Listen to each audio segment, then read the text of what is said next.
this screen is where we're going to start setting our safe area, where the machine can actually sew.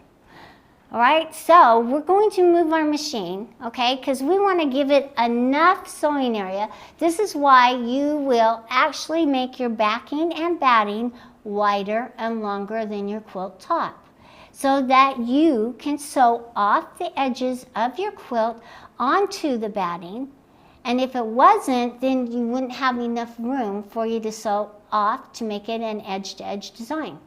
So we're going to set our safe area by moving our machine to the left, off 2 inches onto the batting, and back as far as it can go.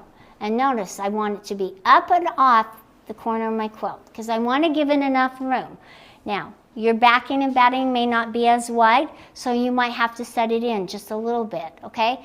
But we want to make sure that we're giving it enough room that as we're rolling our quilt, we don't run out of our safe area. So notice I'm just moving, and I'm going to tap on my screen right here where it says, move the needle at least 2 inches up and to the left of the top left edges of your quilt top. That's what I did, up and off the top left edges. Your needle should be positioned over the batting, and that's what it is.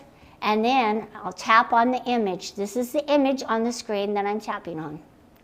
All right, so let's set our right side. All right, it says move the needle all the way forward, okay? So I'm moving the needle of the machine all the way forward, okay?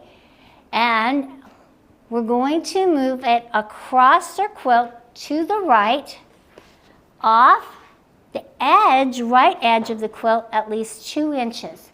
And we're going to tap on the image on the screen. We've set our safe area. Easy peasy. Now we're ready to choose our design.